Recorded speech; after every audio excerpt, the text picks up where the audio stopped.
സാരിഷ്ക, ഇപ്പോൾ പുതിയ ചില വിവാദങ്ങൾ മനഃപൂർവ്വം ഉണ്ടാക്കാൻ വേണ്ടി ശ്രമിച്ചുകൊണ്ടിരിക്കുകയാണ്. പുതിയ വിവാദം ഇപ്പോൾ ചില ആളുകൾ ഉണ്ടാക്കുകയാണ്. അതായത് ഇവർക്കില്ലാത്തൊരു വാദം പുതുതായി നമ്മൾ ഇവരുടെ പേരിൽ കെട്ടിവെക്കുകയാണ്. അത് ഇപ്പോൾ പുതുതായി ഉണ്ടാക്കുകയാണ്. മുമ്പൊന്നുമില്ലാത്ത ഒരു പുതിയ വാദമാണ്. അത് ഇവരുടെ പേരിൽ നമ്മൾ കെട്ടിവെക്കുകയാണ് എന്ന അർത്ഥത്തിലാണ് ഇദ്ദേഹം സംസാരിക്കുന്നത്. അദ്ദേഹം പറയട്ടെ, നമുക്ക് കേൾക്കാം എന്താണത്. സ്വാഭാവികമായിട്ട് ഇതൊക്കെ ഇതിൻ്റെ ഒരു ഭാഗമായിട്ടാണ് തോന്നുന്നത്. ഇപ്പോൾ പുതിയതായിട്ട് ഉടലെടുത്തിട്ടുള്ള സംഭവം എന്ന് വെച്ചാൽ, സിഹറിന് ഹക്കീക്കത്ത് ഉണ്ടെന്ന് കേനമും അതുപോലെ തന്നെ അഹ്ലുസുന്നയും ഒക്കെ വിശ്വസിച്ച് പോരുന്ന നമ്മൾ അതങ്ങനെ തന്നെ അംഗീകരിക്കുന്നുണ്ട്. പക്ഷെ പുതിയ ഒരു സംസാരം ഇങ്ങനെ തുറന്നു വെച്ചിരിക്കുന്നതെന്ന് വെച്ചാൽ, ഇസ്ലാം പാഠശാല അതിന് എതിരെ പറഞ്ഞു, സിഹറിന് ഹക്കീക്കത്തിനെ നിഷേധിച്ചു എന്ന രൂപത്തിലാണ് ഇപ്പോൾ സംസാരങ്ങൾ കടന്നു വരുന്നത്. ഒരു അതായത് നമ്മളൊന്നും വിചാരിക്കാത്ത തരത്തിലേക്ക് നമ്മളെ തന്നെ ആരോപണ വിധേയനാക്കി നിർത്തിയിട്ട് എന്നിട്ട് വിമർശിക്കുക, അങ്ങനത്തെ ഒരു അവസ്ഥ കാണുന്നത്. എന്താണ് അതായിട്ട് ബന്ധപ്പെട്ട് ഇസ്ലാം പാഠശാലയുടെയും നമ്മുടെയും ഒക്കെ ഒരു ഇതുമായി ബന്ധപ്പെട്ട നിലപാട് നിങ്ങളൊന്ന് തുറന്നു പറഞ്ഞാൽ ആളുകൾക്ക് അത് ഗുണപ്രദമാകും എന്ന് തോന്നുന്നു. അതായത് നമ്മൾ സിഹറിന്റെ ഹക്കീക്കത്ത് നിഷേധിക്കണമല്ലോ, അതിന്റെ തഫ്സീർ ചോദ്യം ചെയ്യണമല്ലോ, ഒന്നല്ലെന്ന് അവർക്കറിയാം. പക്ഷെ വിഷയം എന്താണെന്ന് വെച്ച് കഴിഞ്ഞാൽ, നമ്മൾ ജിന്നിൽ നിന്ന് ഒരു സഹായം തേടിയിട്ട് മനുഷ്യന് ജിന്നിനെ സഹായിക്കുന്ന ഒരു സിസ്റ്റം ഈ പ്രാപഞ്ചിക വ്യവസ്ഥയിലില്ല എന്ന് പറഞ്ഞപ്പോൾ അതിനെ നേരെ ചോദ്യം ചെയ്യാൻ പറ്റാതാകുമ്പോൾ നിങ്ങൾ അങ്ങനെയാണെങ്കിൽ സിഹറിനെ നിഷേധിക്കേണ്ടി പറ്റില്ലേ, അതുപോലെ തന്നെ ജിന്നബാധനെ നിഷേധിക്കേണ്ടി പറ്റില്ലേ എന്നൊക്കെ പറഞ്ഞ അപ്പോൾ വരില്ലേ എന്നായിരുന്നു ആദ്യം ഫസ്റ്റ് സീസൺ ഉണ്ടായിരുന്ന ചോദ്യം. ഇപ്പോൾ വന്നു നിഷേധിച്ചു എന്ന് പറഞ്ഞിട്ടാണ് വീഡിയോ ഇറക്കുന്നത്. സത്യത്തിൽ എന്താണെന്ന് വെച്ച് കഴിഞ്ഞാൽ, ഇത് എങ്ങനെയാണ് ഒരു മനുഷ്യന് ഖുർആൻ പഠിക്കുന്ന ഒരു മനുഷ്യന് സിഹറിനൊരു ഹക്കീക്കത്ത് ഉണ്ടാകാം, അതിന് പിന്നെ അതിൽ നിന്ന് മനുഷ്യനൊരു ഷെർ ഉണ്ടാകാം എന്നുള്ള കാഴ്ചപ്പാടിന് എങ്ങനെയാണ് ഒരു മനുഷ്യൻ തള്ളി പറയുക? ഖുർആൻ കൊണ്ട് സ്ഥാപിതമായ കാര്യമാണത്. അതായത് ഒന്ന് പിന്നെ അള്ളാഹു പറഞ്ഞു, വമിൻഷരിൻ നഫ്ഫാസാത്തി ഫിൽ ഉഖദ്, കെട്ടുകളിൽ ഊതുന്നവരുടെ ഷെറിൽ നിന്ന് അഭയം തേടാൻ നമ്മളെ പഠിപ്പിച്ച്. അതാണ് ഒരു ഖുർആൻ്റെ ഒരു തെളിവ്. ഇനി രണ്ടാമത്തേത് സൂറത്ത് ബഖറയിൽ കാണാം, സിഹറിനെ പറ്റി പറയുമ്പോൾ അള്ളാഹു പറഞ്ഞു, വമാഹും ബി ളാജിന ബിഹി മിൻ അഹദിൻ ഇല്ലാ ബിഇദ്നില്ലാഹ്, പടച്ചവൻ്റെ അനുമതി കൊണ്ടല്ലാതെ അവർക്ക് ഒരാളിലും അതുകൊണ്ടൊരു ദോഷം വരുത്താൻ പറ്റില്ല, ഒരാളെ ഉപദ്രവിക്കാൻ സിഹർ മൂലം പറ്റില്ല അള്ളാൻ്റെ അനുമതി കിട്ടുമ്പോൾ അല്ലാതെ. അപ്പോൾ എന്ന് പറഞ്ഞാൽ അള്ളാഹ് അനുമതി കൊടുക്കുന്ന സമയത്ത് മനുഷ്യനൊരു ഷെർ അതിൽ നിന്നുണ്ടാകാം എന്ന് ആ ആയത്തും പഠിപ്പിച്ചു. വമിൻ ഷെറിൻ നഫ്ഫാസാത്തി ഫിൽ ഉഖദ് എന്ന് പറഞ്ഞതിൽ കൂടെ അതൊരു ഷെർ അതിൽ നിന്ന് മനുഷ്യനെ അള്ളാഹ് ഉണ്ടാക്കിയിട്ടുണ്ട്, അള്ളാഹ് സബബാക്കിയിട്ടില്ല, അതുകൊണ്ട് അതിൽ നിന്ന് അഭയം തേടണം എന്ന് പഠിപ്പിച്ചു. ഇത് എല്ലാ തഫ്സീറുകളും അംഗീകരിച്ചു. അഹ്ലുസുന്നയുടെ എല്ലാ ജുംഹൂറായ പണ്ഡിതന്മാരെല്ലാം ഇത് അംഗീകരിച്ചു. വളരെ അപൂർവം വരലെണ്ണാം ചില പണ്ഡിതന്മാരിന് അതുമായി ചില ആശങ്കകൾ പ്രകടിപ്പിച്ചു. അവർ തന്നെ അവരുടെ ബാക്ക്ഗ്രൗണ്ട് ഡീപ്പായി തപ്പിപ്പോയ മുഅ്തസിലി വിഭാഗത്തിൽ അല്ലെങ്കിൽ അതിന്റെ ചിന്താഗതി സ്വാധീനിച്ചവർ ഇങ്ങനെയൊക്കെ ആയിട്ടാണ് കാണാൻ പക്ക പ്യുവറായിട്ടുള്ള അഹ്ലുസുന്നന്റെ പണ്ഡിതന്മാരൊപ്പം ആരും ഇത് നിഷേധിച്ചിട്ടില്ല, സിഹറിന് ഹക്കീക്കത്ത് ഉണ്ട് എന്ന. കാരണം ഖുർആനാണല്ലോ പഠിപ്പിച്ചത്, ഹദീസാണല്ലോ പഠിപ്പിച്ചത്. ഞാൻ ഇതിന്റെ ഒന്ന് രണ്ട് തഫ്സീറുകൾ പറയാം. ഒന്ന് ഇബ്നു കസീറിൽ വമിൻ ഷർരി നഫ്ഫാസാത്തി ഫിൽ ഉഖദ് എന്ന് പറഞ്ഞതിന് കൊടുത്തിട്ടുള്ള വ്യാഖ്യാനം, അത് ഖാല മുജാഹിദ് വ ഇക്രിമ വൽ ഹസൻ വ ഖതാദ വ ളുഹാഖ്. ആരൊക്കെയാണ് പറഞ്ഞത്? സലഫുകളിൽപ്പെട്ട താബീങ്ങളിൽപ്പെട്ട ആളുകളാണ് പറഞ്ഞത്. അത് അവിടെ വമിൻ ഷർരി നഫ്ഫാസാത്തി ഫിൽ ഉഖദ് എന്ന് പറഞ്ഞത് യഅ്നി അസ്സവാഹിറ എന്ന് പറഞ്ഞാൽ സിഹർ ചെയ്യുന്ന സ്ത്രീകളാണ് അതുകൊണ്ട് ഉദ്ദേശം. അത് ഇബ്നു കസീർ കൊടുത്തു. ഇനി ഇബ്നു ജരീറും കൊടുത്തു, വമിൻ ഷർരി നഫ്ഫാസാത്തി ഫിൽ ഉഖദ് യഖൂലു വമിൻ ഷർരി സവാഹിർ അല്ലതി യൻഫുസ്ന ഫി അഖദിൽ ഖൈത്ത് ഹീന യർഖീന അലൈഹ.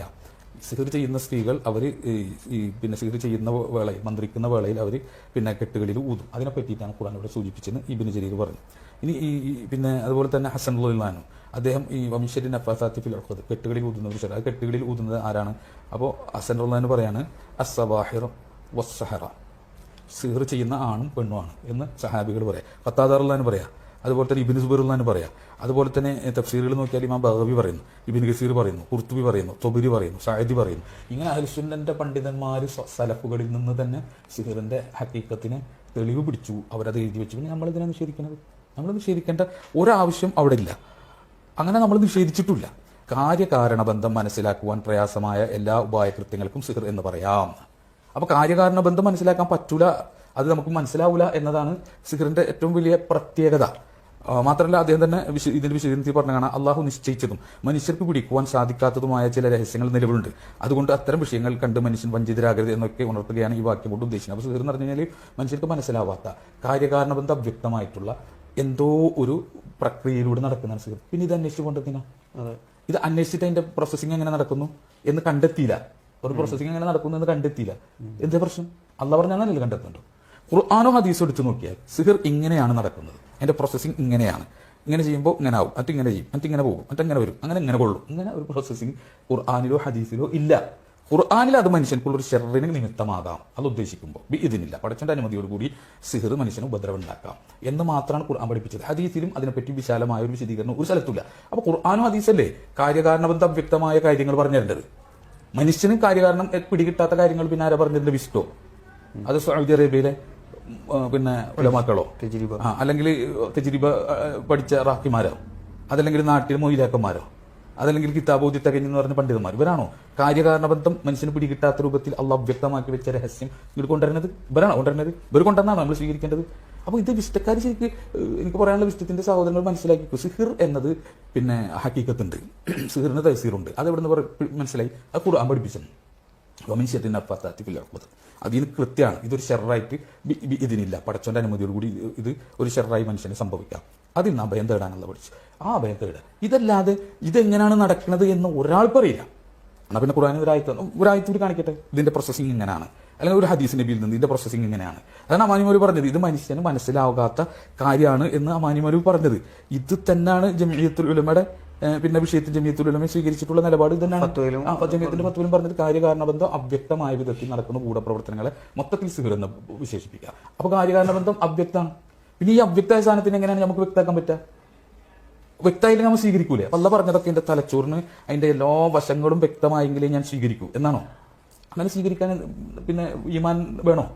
എന്റെ തലച്ചോറിന് ബോധ്യപ്പെട്ടത് മാത്രം സ്വീകരിക്കും എന്ന് പറഞ്ഞത് ഈമാനാണോ? അല്ല. എനിക്ക് മനസ്സിലായില്ലെങ്കിലും എനിക്ക് പ്രവേശിക്കാൻ കഴിയാത്ത ലോകത്ത് നടക്കുന്നതാണെങ്കിലും എന്റെ കാര്യകാരണ ബന്ധത്തിന്റെ ഉള്ളിലാണെങ്കിലും എന്റെ കാര്യകാരണ ബന്ധത്തിന്റെ പുറത്താണെങ്കിലും എന്റെ കാര്യകാരണ ബന്ധം അവ്യക്തമാണെങ്കിലും അള്ളാഹ് എന്ത് പറഞ്ഞു അത് ഞാൻ വിശ്വസിക്കുന്നു. ഇതാണ് ഇവിടെ സ്വീകരിക്കേണ്ടത്. ഇതിൽ ഗവേഷണം നടത്താൻ തന്നെ പാടില്ല. ഇതിലെന്താണ്? സിഹിറിന് ഹക്കീക്കത്തുണ്ടോ? ആ ഹക്കീക്കത്തുണ്ട്. ആര് പറഞ്ഞു? വിശുദ്ധ ഖുർആൻ പറഞ്ഞു. എവിടെ പറഞ്ഞു? സൂറത്ത് ബഖറയിൽ പറഞ്ഞു. അതുപോലെ തന്നെ സൂറത്ത് ഫലഖിലും പറഞ്ഞു. ആ ഉൾക്കത് കെട്ടുകളിൽ ഊതുന്നത് പിന്നെ സിഹിറാണെന്ന് ആര് പറഞ്ഞു? സഹാബികളിൽ നിന്ന് നിവേദനമുണ്ട്, താബീങ്ങളിൽ നിവേദനമുണ്ട്, താബീങ്ങളിൽ നിവേദനമുണ്ട്. അത് അഹ്ലുസുന്നയുടെ ആര് പറഞ്ഞു? എല്ലാ മുഫസ്സിറും പറഞ്ഞു, എല്ലാ മുഹദ്ദിസുകളും പറഞ്ഞു, അഹ്ലുസുന്നയുടെ എല്ലാ ഉലമാക്കളും പറഞ്ഞു. ഇനിയിപ്പോൾ എന്താ വേണ്ടത്? ഇതിനപ്പുറം വേറൊന്നും വേണ്ട. നമ്മൾ സ്വീകരിച്ചു, അല്ലാതെ നമ്മളിതിനെ സ്വീകരിക്കില്ല. പക്ഷെ ഇവിടെ പ്രശ്നം എന്താണെന്ന് വെച്ച് കഴിഞ്ഞാൽ ആരെങ്കിലും ജിന്നിനോട് സഹായം തേടിയാൽ നിങ്ങൾക്ക് ഉത്തരം കിട്ടില്ല, നിങ്ങൾക്ക് ഉത്തരം തരാനുള്ള കുതിരത്ത് ജിന്നിനില്ല എന്ന് പറഞ്ഞാൽ സിഹിർ നശിച്ചു. ഇതാണ് നമ്മുടെ വിഷയം. ആ വിഷയം പതുക്കനങ്ങ് മറച്ചു വെച്ച് സംസാരിക്കാതെ സിഹിർ ഫലിക്കും. ഏത് സിഹിർ? പിശാചിനെ ഉപയോഗപ്പെടുത്തിക്കൊണ്ട് ചെയ്യുന്ന സിഹിർ ഫലിക്കോ ഇല്ലേ? അപ്പോൾ ആ നിലപാടിൽ നിങ്ങളുടെ വീക്ഷണം എന്താണ്? അതിൽ വല്ല മാറ്റവും പുതുതായി വന്നിട്ടുണ്ടോ ഇല്ലേ? അതുകൊണ്ട് ഞാൻ ഏതാനും ചില പ്രഭാഷണ ശകലങ്ങളിലേക്ക് നിങ്ങളുടെ ശ്രദ്ധ ക്ഷണിക്കുകയാണ്. ജിന്നുകളെ വിളിച്ചു നേടിയാൽ ഉത്തരം കിട്ടില്ല, കാരണം ജിന്നുകൾക്ക് എനിക്ക് കഴിവ് കൊടുത്തിട്ടില്ല. പക്ഷെ അവര് കഴിവിൽപ്പെട്ട കാര്യത്തിൽ തന്നെ സഹായം ചോദിക്കാൻ പറ്റുമോ എന്ന് ഇപ്പൊ ചില ആളുകൾ ചോദിച്ചല്ലോ.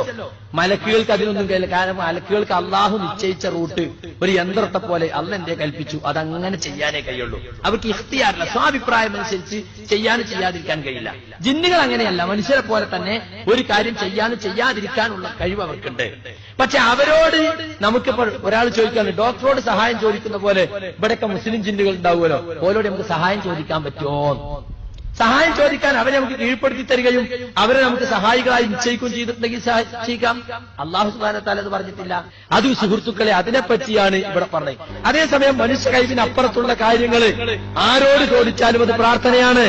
അത് ജിന്നിനോട് ചോദിച്ചാലും മലക്കിനോട് ചോദിച്ചാലും ആരോട് ചോദിച്ചാലും അത് പ്രാർത്ഥനയാണ്.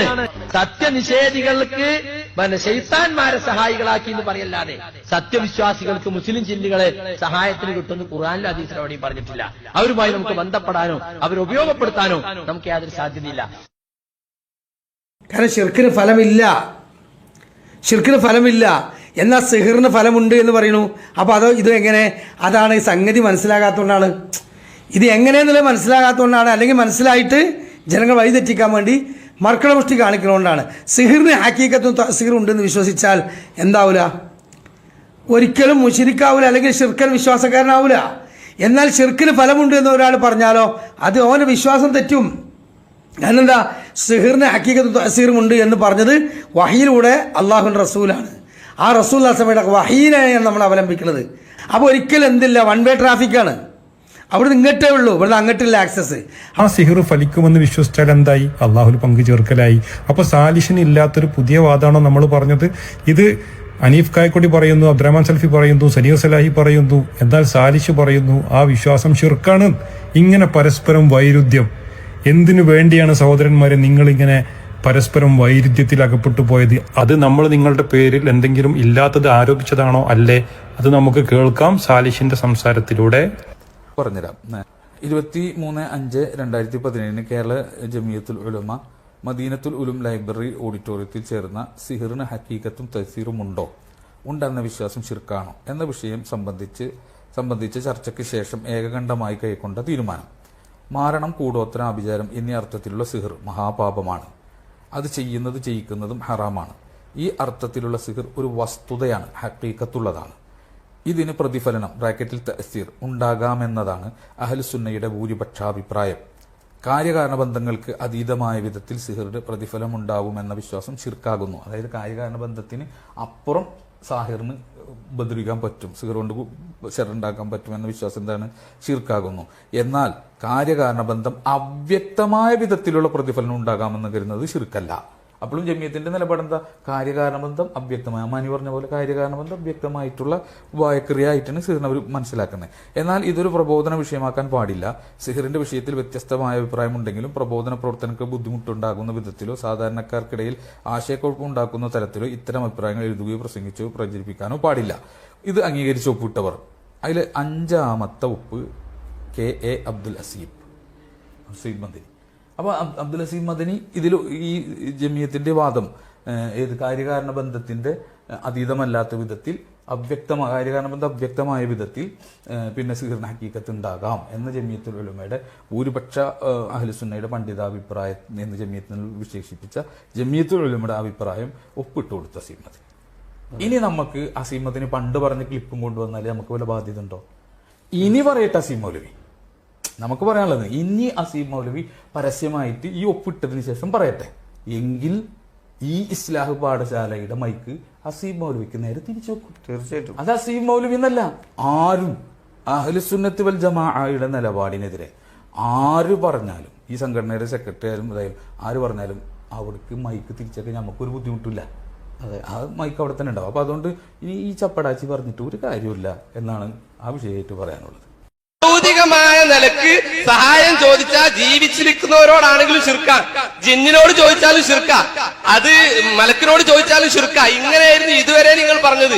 കാരണം ജിന്ന് അദൃശ്യമാണ്, ജിന്ന് അഭൗതികമാണ്, അതുകൊണ്ട് ജിന്നിനോട് ചോദിച്ചാൽ ശിർക്കാണെന്ന് നിങ്ങൾ ഇതുവരെ പറഞ്ഞിരുന്നു.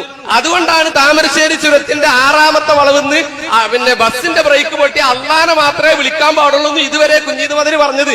പാവം കുഞ്ഞീത് മദനി മരിച്ചു പോയപ്പോ നിങ്ങൾ വാദം മാറ്റി. നിങ്ങൾ പറഞ്ഞു ഏത് 6ാമത്തെ വളവെന്ന് ബസിന്റെ ബ്രേക്ക് പൊട്ടിയിട്ടുണ്ടെങ്കിൽ അപ്പോ സൃഷ്ടികളുടെ കഴിവിന്റെ അപ്പുറത്തുള്ളതാണ് ചോദിക്കുന്നത് ശിർക്കാവുള്ളൂ. അപ്പൊ ജിന്നുകളുടെ കഴിവിൽ പെട്ടത് ചോദിച്ചാലോ പ്രശ്നമല്ല എന്നിടത്ത് നിങ്ങൾ എത്തിയത് കൊണ്ടാണ് അനീഫ കായക്കൊടി ഇല്ലാത്ത ഒരു സംവാദ വ്യവസ്ഥയോടെ എഴുതേണ്ടി വന്നത്. നിങ്ങളെയും അവരെയും തമ്മിൽ വേർതിരിക്കുന്ന ഘടകം എന്താണ്? അദൃശ്യം എന്നതിനെ എങ്ങനെ വ്യാഖ്യാനിക്കാം എന്നതാണ്. അതുകൊണ്ടാണ് ഞങ്ങൾ പറഞ്ഞത് അതിൽ ജിന്ന് പെടും എന്ന് പറഞ്ഞാൽ നിങ്ങളുടെ തൗഹീദ് പൊളിയുമെന്ന്. നിങ്ങൾക്ക് ധൈര്യം എഴുതി മുജാഹിദികൾ തൗഹീദൊന്നും പഠിക്കട്ടെ, എന്നിട്ട് നമ്മളെ തൗഹീദിലേക്ക് വരാം. പിന്നെ അത് ശിർക്കാണെന്ന് പറയാൻ നിങ്ങൾ പറഞ്ഞ പ്രധാനപ്പെട്ട കാരണം അത് ശിർക്കല്ല, യാ ഇബാദല്ലാഹിനു എന്ന് ശിർക്കല്ല എന്ന് പറയാൻ നിങ്ങൾ പറഞ്ഞ പ്രധാനപ്പെട്ട കാരണം, ഏറ്റവും മുഖ്യമായ കാരണം, ഇപ്പോഴും ബാലുശ്ശേരിയൊക്കെ തൊള്ളകീറി പ്രസംഗിച്ചുകൊണ്ടിരിക്കുന്ന കാരണം ഇമാമിങ്ങൾ ശിർക്ക് ചെയ്തു എന്ന് വരും. ആ യാ ഇബാദല്ലാ എന്ന് ശിർക്കാണെന്ന് പറഞ്ഞാൽ അതുകൊണ്ട് ഇമാമിങ്ങൾ ചെയ്തത് ശിർക്കാണെന്ന് പറയാൻ നമ്മളെ കിട്ടുകയില്ല എന്നാണ്. അതാണ് ആദ്യം ചെയ്യേണ്ടത്. 2012 ഒരു തൗഹീദ്, 2013 വേറെ തൗഹീദ്. എവിടുന്നാണ് നിങ്ങൾ വരുന്നത്? ഞങ്ങൾ പറഞ്ഞല്ലോ, എന്താ നിങ്ങൾ എഴുതാത്തതാ വാദം? നിങ്ങളുടെ വാദത്തിന് ഞങ്ങൾ ഗണ്ണിച്ചു, എന്തേ ഞങ്ങളെ വാദത്തിന് നിങ്ങൾ ഗണ്ണിക്കാത്തത്? നിങ്ങള് ഒരു വേണത് ഇത് ഞങ്ങൾക്കൊരു വാദം നിങ്ങൾക്കൊരു വാദം രണ്ടും അംഗീകരിക്കുമ്പോഴല്ലേ ഇത് വാദപ്രതിവാദമാകുക? നിങ്ങൾ പറഞ്ഞു യാ ഇബാദത്തയിൽ മഹാന്മാര് പെടൂല, ഞങ്ങൾ എഴുതിപ്പെടും. ഇതേപോലെ യാ ഇബാദത്തയിൽ ശിർക്കില്ലെന്ന് പറഞ്ഞതോടെ നിങ്ങളെ തൗഹീദ് പൊളിഞ്ഞു എന്ന് ഞങ്ങൾ പറയുന്നു. എഴുതാൻ തന്റെ ഇടമുള്ള സക്കരിയാക്കളുണ്ടോ? ഉണ്ടെങ്കിൽ എഴുത്. ആൺകുട്ടികളാണെങ്കിൽ എഴുത്, ഇല്ലെങ്കിൽ നാളെ മുജാഹിദ് കേരളം നിങ്ങളെ കൈകാര്യം ചെയ്യും. നിങ്ങളോടാ ചോദിച്ചത്. 2 പുസ്തകവും ഞങ്ങൾ എടുത്തു. അബ്ദുൽ ഹക്ക് സുല്ലമിയുടെ പുസ്തകം എടുത്തു, അൽമനാർ. അതുപോലെ തന്നെ നിങ്ങളെ ഇസ്ലാഹം എടുത്തു. ഇത് രണ്ടും പറയുന്നത് പരസ്പര വിരുദ്ധമാണ്. പിന്നെ ശൈഖ് അബ്ദുൽ ഖാദിർ ജിലാനി പറഞ്ഞു, മൗലവി ലാ തസ്കുവന്ന ലി അഹദിൻ മിൻ ഖൽഖി. അഹദ് പറഞ്ഞതിൽ ജിന്നു വിടോ, മലക്ക് പെടോ, മനുഷ്യൻ പെടോ? പറയണം നിങ്ങൾ സമൂഹത്തോട്, ജിന്ന് പെടുമോ, മലക്ക് പെടുമോ? ഇനി പണ്ട് കാലത്ത് മുജാഹിദ് മൗലവിമാരും പണ്ഡിതന്മാരൊക്കെ എന്താ ഈ നിലപാട് പറഞ്ഞത്? അത് നമ്മൾ കേൾക്കുമ്പോൾ ഇവിടെ പ്രാപഞ്ചിക വ്യവസ്ഥക്ക് അപ്പുറത്താക്കിയത് ആരാണ്, പ്രാപഞ്ചിക വ്യവസ്ഥക്ക് ഉള്ളിലാക്കിയത് ആരാണെന്നൊക്കെ കൃത്യമായി ബോധ്യപ്പെടും. അതുകൊണ്ട് ഞാൻ ഏതാനും ചില പ്രഭാഷണ ശകലങ്ങളിലേക്ക് നിങ്ങളുടെ ശ്രദ്ധ ക്ഷണിക്കുകയാണ്. ഇൻഷാ അല്ലാഹ് നിങ്ങളിത് കേട്ട് നോക്കൂ. ആവശ്യത്തിന് നല്ലത് കുറച്ച് മതിയല്ലോ, അതുകൊണ്ട് ആവശ്യത്തിന് ചെറിയ ക്ലിപ്പുകൾ നിങ്ങളൊന്ന് കേട്ട് നോക്കൂ. ഇതിൽ എന്താണ് ഇവർ പറയുന്നത്? പിശാചിനെ ഉപയോഗപ്പെടുത്തിക്കൊണ്ട് അങ്ങനെ സിഹിറിന് പ്രതിഫലനം ഉണ്ടാകുമോ ഇല്ലേ എന്നാണോ, അതല്ല അങ്ങനെ ഒരു പ്രാപഞ്ചിക വ്യവസ്ഥ ഇല്ലാതാണോ ഇവർ പറയുന്നത്? നിങ്ങളൊന്ന് ശരിക്കും ശ്രദ്ധിച്ച് കേട്ട് നോക്കിയിട്ട് കാര്യങ്ങൾ മനസ്സിലാക്കുക. ഇവരുടെ പേരിൽ പുതിയത് പറഞ്ഞതല്ല, ഉള്ളത് പറഞ്ഞതാണ്. പണ്ട് പറഞ്ഞത് നിങ്ങൾ കേൾക്കുമ്പോൾ ഇപ്പോൾ ഇവർ പറയുന്നത് പുതിയ വാദമാണെന്ന് തിരിച്ചറിയാൻ കോമൺ സെൻസ് മാത്രം മതി. അള്ളാഹു അനുഗ്രഹിക്കുമാറാകട്ടെ. മന്ത്രത്തിന്റെ പേരിൽ അവരുടെ വാദം പിടിച്ച ദുർമന്ത്രങ്ങൾ കൊണ്ടുവരുന്നവരുണ്ട്. ഇസ്ലാം നിശ്ചയിച്ചിട്ടില്ലാത്ത കാര്യങ്ങളുമായി നടക്കുന്നവരുണ്ട്. അതല്ലേ മുജാഹിദുകളെ കുറിച്ച് പറയുന്നു, അവർ ജിന്നുകളെ അടിച്ചിറക്കുന്ന ക്ലിനിക്കുകൾ നടത്തുന്നു. പറയട്ടെ, ഒരൊറ്റ മുജാഹിദിനും അങ്ങനെ ഒരു കേന്ദ്രമില്ല. അതുകൊണ്ട് എനിക്ക് പറയാനുള്ളത് എന്താ വെച്ചാൽ, തൗഹീദിന്റെ റുഖിയ ചികിത്സ നടത്തുന്ന കേന്ദ്രങ്ങൾ സലഫി പ്രസ്ഥാനം ഉണ്ടാക്കണം എന്നുള്ള അഭിപ്രായം. ഇന്ന് ചികിത്സ നടത്തൽ അനിവാര്യമാണ്, അല്ലെങ്കിൽ ആളുകൾ അവിടെ എത്താന്നറിയോ? ഇപ്പൊ നിങ്ങൾ ആലോചിച്ച് നോക്കും, മജീദ് സലാഹിന്റെ അടുത്തോ അദ്രമാൻ സൽഫിന്റെ അടുത്തോ ഒരു ജിന്നബാധ എടുത്തൊരുത്തനെ കൊണ്ടുപോയാൽ അങ്ങനെ ഒന്നും ഇല്ലാന്ന് ഒരു മടക്കിയേക്കും. നിങ്ങൾ നോക്കോ, ഒരു മടക്കിയേക്കും. ജിന്നബാധയത്തെ പ്രശ്നം ഉണ്ടാകുന്ന ഒരു കുട്ടിനെയും കൊണ്ട് വീട്ടുകാർ അടങ്ങിക്കോ, അവരെ നേരെ ഖുറാഫുകൾ എടുത്തു പോകും, ശിർക്കിന്റെ ചികിത്സ ചെയ്യും. അങ്ങനെ ശിർക്കിലായവർ മരിച്ചു പോകും. മുജാഹിദുകൾ ഇങ്ങനെ ജിന്നിളക്കിയിട്ട് ആ ജിന്നിനോട് സംസാരിച്ച് ഇന്റർവ്യൂ നടത്തുന്നവരല്ല. ആ ജിന്നുകളെ അടിച്ചിറക്കിയിട്ട് അവരോട് സംസാരിച്ച് ആ ജിന്നുകൾ പറയുന്നത് കേട്ട് വിശ്വസിക്കാൻ മുജാഹിദിന് കിട്ടൂല. അങ്ങനെ ഏതെങ്കിലും കേന്ദ്രത്തിൽ ആരെങ്കിലും ജിന്നിളക്കാൻ വടിയെടുത്തവരെ തല്ലിയിട്ട് നിന്റെ പേരെന്തെന്ന് ചോദിച്ച് ഇന്റർവ്യൂ നടത്തി അവന്റെ ശരീരത്തിൽ ഇങ്ങനെ നൂലുകെട്ടി മന്ത്രിക്കാനും നൂലുകെട്ടി തളക്കാനും നിൽക്കുന്നുവെങ്കിൽ അത് നബി സല്ലല്ലാഹു അലൈഹി വസല്ലമിന്റെ സമ്പ്രദായമല്ല. പറ്റി ശിഷ്യൻ ഇമാം ഇബ്നുൽ ഖയ്യിം പറയാണ്, തന്റെ സാദുൽ മആദ് എന്ന ബുക്ക് പറയാൻ, വശാഹത്തു ശൈഖനാ യുസ്ലിൽ മസ്റൂ, ജിന്ന് ബാധിച്ച ആളുടെ അടുത്തേക്ക് തന്റെ ഷെയ്ഖ് എന്ത് ചെയ്യും? ആളെ പറഞ്ഞു വിടും. നേരത്തെ അഹമ്മദ് ബിൻ നമ്പർ വിട്ടില്ലേ, പുറത്തു പോയിക്കോ അല്ലെങ്കിൽ ചെറുപ്പോണ്ട് പാടിക്കും ഏതാ പാണ്ടി ചോദിച്ചില്ലേ? നേരത്തെ അഹമ്മദ് ബിൻ നമ്പർ വിട്ടില്ലേ, പുറത്തു പോയിക്കോ അല്ലെങ്കിൽ ചെറുപ്പോണ്ട് പാടിക്കും ഏതാ പാണ്ടി ചോദിച്ചില്ലേ? എന്നതുപോലെ ഇവിടെ വശാഹത്തു ശൈഖനാ, നമ്മുടെ ഷെയ്ഖ് ഇബ്നു തൈമിയ്യ എന്ത് ചെയ്യും? ജിന്നബാധിനടുത്തേക്ക് ആളെ കേട്ടോ. ആ വിഷയത്തിലെ വീക്ഷണവും വളരെ കൃത്യമായി തന്നെ ഇതാ മുജാഹിദ് പ്രസ്ഥാനം കേരളത്തിന്റെ മുമ്പിൽ അറിയിച്ചിട്ടുണ്ട്. നേരത്തെ വായിച്ച ജിന്ന് പിശാച്ച് റുഖിയ ശറയ്യ എന്ന പുസ്തകത്തിൽ തന്നെ കാണാം. കേട്ടോളൂ. എന്താണ്? ഹദീസുകളിൽ സ്ഥിരപ്പെട്ട പ്രാർത്ഥനകൾ ആ രൂപത്തിൽ നിർവഹിക്കുക എന്നതിനപ്പുറം ഒരു രോഗിയെ കണ്ടാൽ അത് ജിന്നുബാധയാണെന്ന് ഉറപ്പിക്കുകയും അവരെ ഇന്റർവ്യൂ നടത്തുകയും ജിന്നുകൾക്ക് നിർദ്ദേശം നൽകുകയും ചെയ്യുക എന്നത് ഇത്തരം ചികിത്സകരുടെ പൊതു സ്വഭാവമാണ്. എന്നാൽ തന്റെ അരികിലെത്തിയ ഏതെങ്കിലും രോഗികളോട് നബി സല്ലല്ലാഹു അലൈഹി വസല്ലമയോ റസൂലിനെ പിൻപറ്റി സുന്നത്തിൽ സ്ഥിരപ്പെട്ട പ്രാർത്ഥനകൾ നടത്തിയ സ്വഹാബികളോ ഇത്തരം ഒരു രീതി അനുവർത്തിച്ചതായി കാണാൻ കഴിയില്ല. ഈ പുസ്തകത്തിന്റെ 44-ാമത്തെ പേജ് ഇനിയും കേട്ടോ. 45-46 പേജിൽ നിന്നുകൂടി വായിക്കട്ടെ. ഒരാൾക്ക് രോഗമുണ്ടായത് പൈശാചിക ഉപദ്രവത്താലാണോ എന്ന് ഉറപ്പിച്ച് പറയാൻ വഴിയൊന്നുമില്ലെന്നും വഹി ലഭിക്കുന്ന ദൈവദൂതൻ സല്ലല്ലാഹു അലൈഹി വസല്ലമിന് മാത്രമേ അത്തരമൊരു കാര്യം കണ്ടോ അടിവരയിട്ട് മനസ്സിലാക്കിക്കോ ഉറപ്പിച്ചു പറയാൻ കഴിയൂ എന്നുമുള്ള പണ്ഡിതന്മാരുടെ വീക്ഷണം കൂടി ഇതോടൊപ്പം ചേർത്ത് വായിക്കേണ്ടതുണ്ട്. ഇനിയും കേട്ടോ. റുഖിയ ശറയ്യ എന്ന ഓമന പേരിൽ പ്രമാണങ്ങളുടെ പിൻബലമില്ലാതെ ചെയ്യുന്ന കാര്യങ്ങളിൽ പെട്ട മറ്റൊന്നാണ് ഖുർആനും മറ്റ് ദിക്റുകളും പിഞ്ഞാണം തളിക തുടങ്ങിയവയിൽ എഴുതി കുടിക്കാൻ നൽകുന്നത്. ഇപ്പോൾ ഇതിനു വേണ്ടി പ്രത്യേക ആയത്തുകൾ ചില പ്രത്യേക കടലാസുകളിൽ അച്ചടിച്ച് തയ്യാറാക്കുന്ന കേന്ദ്രങ്ങളുണ്ടത്രേ. ഓരോ രോഗത്തിനും ചികിത്സകർ നിശ്ചയിക്കുന്ന ആയത്തുകൾ അച്ചടിച്ച കടലാസുകൾ മിനറൽ വാട്ടർ ബോട്ടിലുകളിൽ മുക്കിവെച്ച ശേഷം ആ വെള്ളം രോഗശമനത്തിന് ഉപയോഗിക്കുന്ന രീതി പോലും ചില പ്രദേശങ്ങളിൽ കാണുന്നു. തജ്രിബ അഥവാ അനുഭവത്തിന്റെ പേരിൽ ആരൊക്കെ ഏതൊക്കെ രീതികൾ ആവിഷ്കരിച്ചാലും അല്ലാഹുവിന്റെ റസൂൽ സല്ലല്ലാഹു അലൈഹി വസല്ലമിൽ നിന്ന് ഇത്തരമൊരു രീതി സ്ഥിരപ്പെട്ട് വന്നിട്ടില്ല എന്നത് സുവ്യക്തമാണ്. അതിനാൽ തന്നെ പണ്ഡിതന്മാർ ഇതിനെ എതിർത്തിട്ടുമുണ്ട്. കണ്ടോ, ഇതാണ് മുജാഹിദുകൾക്ക് പറയാനുള്ളത്. പണ്ഡിതന്മാരെടുത്ത തീരുമാനമാണ്, അത് കൃത്യമായി എഴുതി വെച്ചിട്ടും പിന്നെയും മുജാഹിദ് പണ്ഡിതന്മാര് ജിന്നടിച്ചിറക്കാൻ വേണ്ടി തച്ചിറക്കാനും അടിച്ചിറക്കാനും വടിയും കുന്തവുമായി നടക്കുന്നു എന്ന് പറഞ്ഞ് ഇനി ആക്ഷേപിക്കണ്ട. മുജാഹിദുകൾക്ക് ആ പണിയില്ല. അങ്ങനെ ജിന്നിനോട് സംസാരിച്ച് അവൻ പറയുന്നത് വിശ്വസിച്ചും കേട്ട് തിരിച്ചു പോരുന്ന പരിപാടിയില്ല. സൊഫ ശുദ്ധ മുവാഹിദ ഇൻഷാ അല്ലാഹ്. അപ്പൊ അങ്ങനത്തെ ഏർപ്പാടില്ല സുഹൃത്തെ, അത് തെറ്റിദ്ധാരണയാണ്. അങ്ങനത്തെ ഒന്നുമില്ല. സൊഫാനെ കൊണ്ട് ജിന്നിറക്കാൻ കഴിയൂല. സൊഫ അത്ര വലിയൊരു ഒരു ശരീരമില്ല, അതിന് മാത്രം കഴിവുള്ള ആളൊന്നുമില്ല. അത് കഴിയുന്ന മനുഷ്യന്മാർ ചിലപ്പോൾ കഴിഞ്ഞ പോയിട്ടുണ്ടാവാം. ഇബ്നു തൈമിയ്യ പോലുള്ള ആളുകളൊക്കെ. ആ കൂട്ടുകാരൻ എന്നോട് പറഞ്ഞത് സഫാൻ വന്ന് സഫാന് ജിന്ന് ഹാദറാത്തായി അവരെ ടൈലിന്റെ അകത്തുനിന്ന് തകടെടുത്തെന്നാണ് പറഞ്ഞത്. അത് ഒന്നാം തരം ജിന്നു മുജാഹിദിന്റെ ആള്, അവരെ വണ്ടിയാണ് ജിന്നു മുജാഹിദിന് ഓടണത്.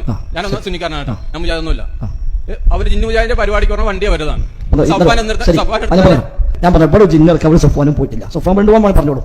അത് നമ്മൾ സൊഫാനും പോയാൽ ഒരു ഇൻസ ഇറങ്ങൂല, പിന്നെ ജിന്നിറങ്ങിയത് അത്രയും ആലോചിക്കാറുള്ളൂ. ഞാൻ പഠിപ്പിച്ച കുട്ടിയെ സൊഫാന്റെ ശിഷ്യനാണ്.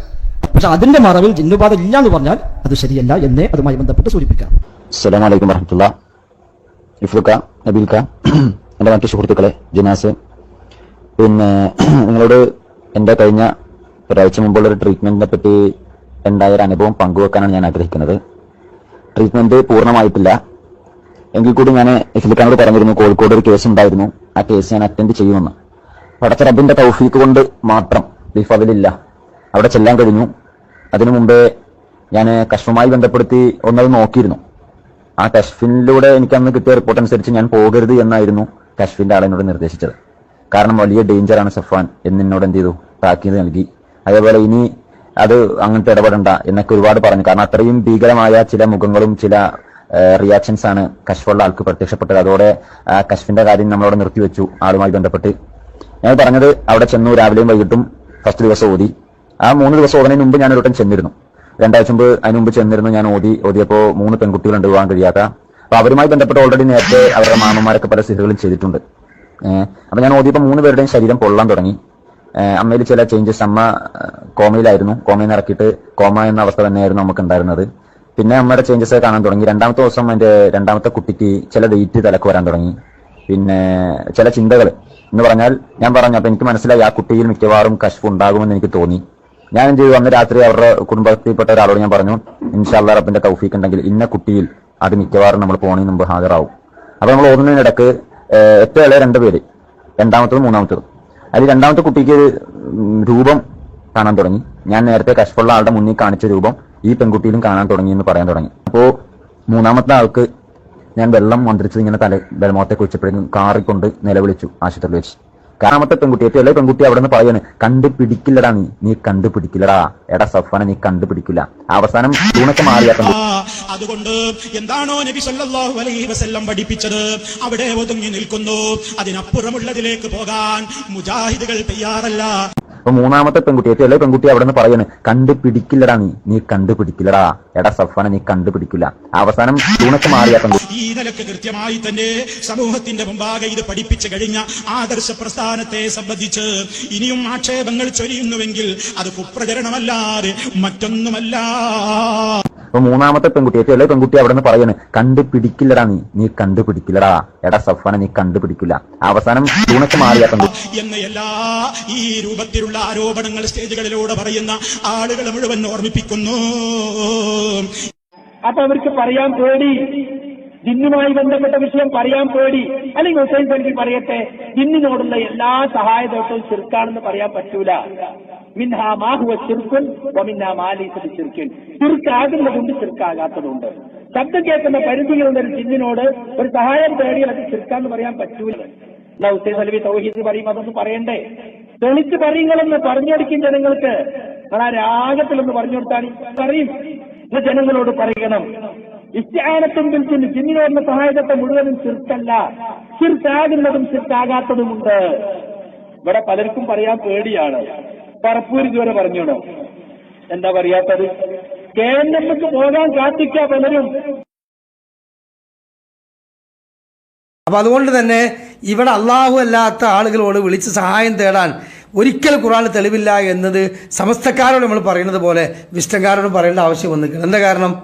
അള്ളാഹുവിന് പുറമെ ജിന്നുകളോട് സഹായം തേടിയാൽ ശിർക്കാകാത്ത സഹായത്തേട്ടമുണ്ട് എന്ന് പറയാൻ വേണ്ടിയിട്ട് അദ്ദേഹം സൂറത്തുൽ അൻആമിലെ ആയത്ത് ദുർവ്യാഖ്യാനം ചെയ്തു. അപ്പം ഇങ്ങനത്തെ കുറേ മനുഷ്യന്മാർ നമ്മുടെ നാട്ടിലുണ്ട്.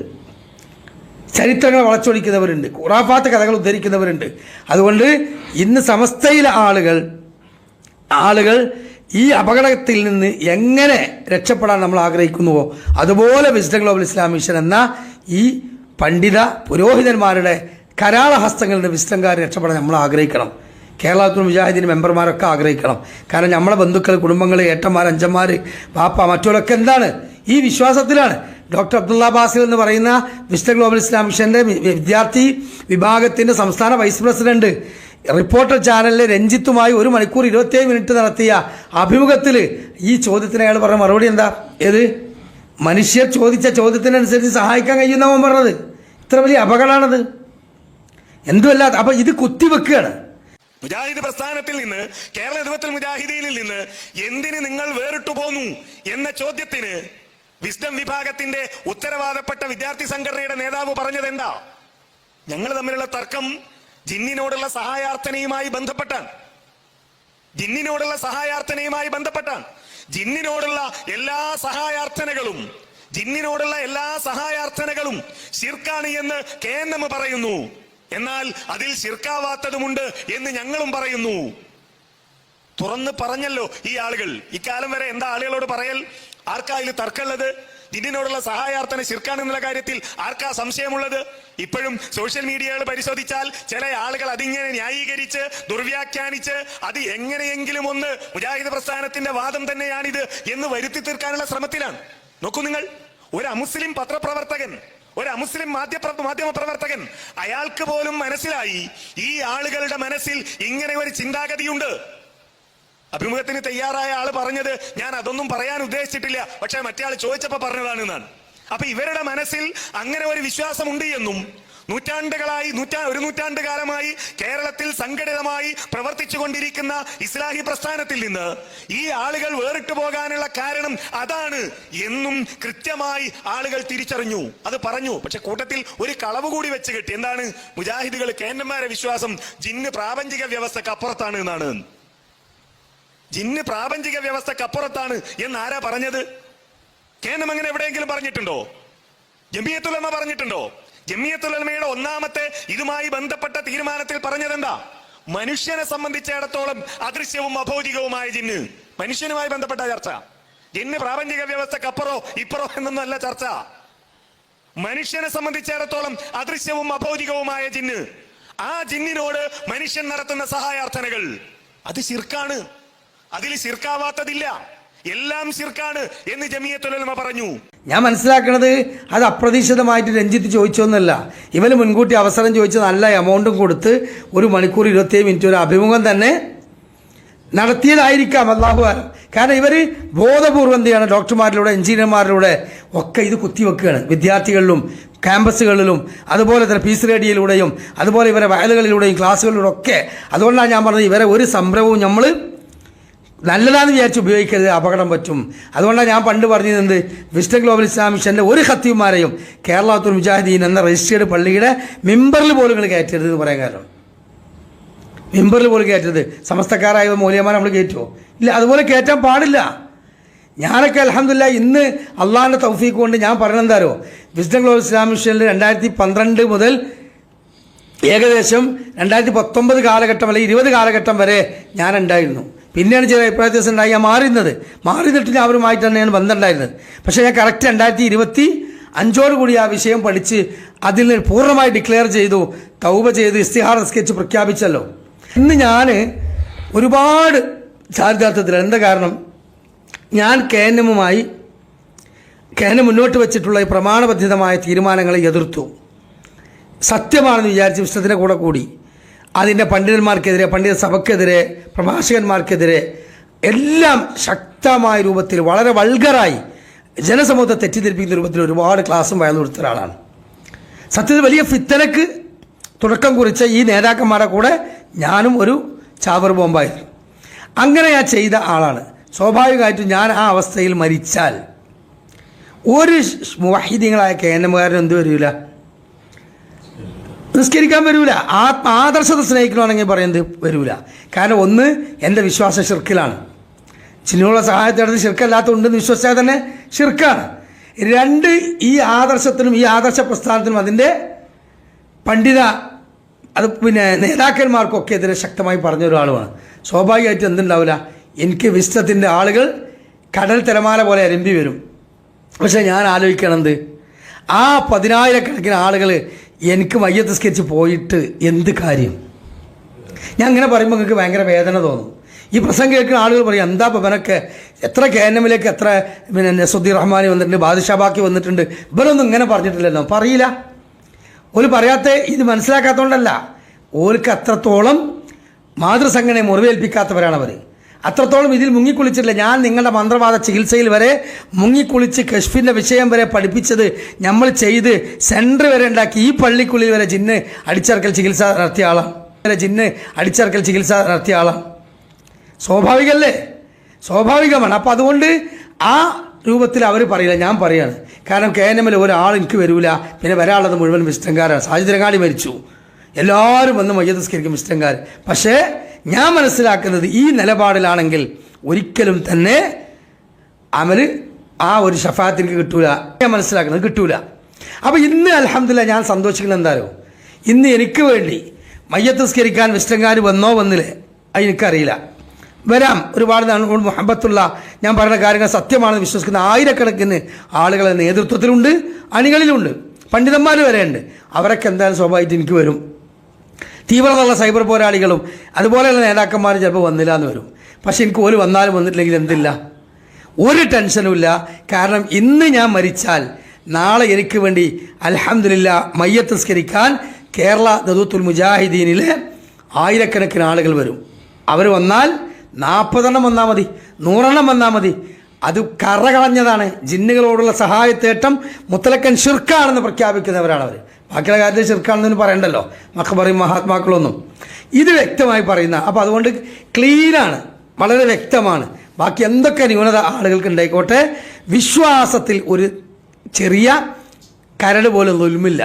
അതുകൊണ്ട് ആ മുവഹിദീങ്ങൾ എനിക്ക് നിസ്കരിക്കാനുണ്ടാകുമെന്ന നിറഞ്ഞ ചാരിതാർത്ഥ്യമുള്ളതുപോലെ ഓരോ മുവഹിദീങ്ങളായ വിസ്തംകാരും മനസ്സിലാക്കുക. എൻ്റെ ബന്ധുമിത്രാദികളോടാണ് ഞാൻ പറയുന്നത്, എൻ്റെ വാപ്പാനോട്, എൻ്റെ അഞ്ചനോട്, എൻ്റെ പെങ്ങന്മാരോട്, അളിയന്മാരോട്, അതേപോലെ തന്നെ എൻ്റെ അയൽ കുടുംബക്കാരോട്, ഈ പ്രസ്ഥാനത്തിലെ ആളുകളോട്, എന്നെ സ്നേഹിച്ചവർ, എന്നെ പരിപാടി കൊണ്ടവർ എല്ലാവരോടും പറയണം, സഹോദരങ്ങളെ, 40 ആളെങ്കിലും ശുദ്ധമായ മുവഹിദീങ്ങൾ നമുക്ക് വേണ്ടി മയ്യത്ത് നിസ്കരിക്കാൻ ഉണ്ടാകണമെങ്കിൽ നമ്മൾ കേരള നദ്വത്തുൽ മുജാഹിദീൻ എന്ന മാതൃപ്രസ്ഥാനത്തിൻ്റെ വിശ്വാസം, ആ നിലപാടിലേക്ക് നമ്മൾ മടങ്ങണം. അല്ലാഹു സുബ്ഹാനഹു വ തആല നമുക്ക് തൗഫീഖ്. സല്ലല്ലാഹു അലൈഹി വസല്ലം തസ്ലീമൻ കസീറ. അസ്സലാമു അലൈക്കും വറഹ്മത്തുള്ളാഹി വബറകാതുഹു.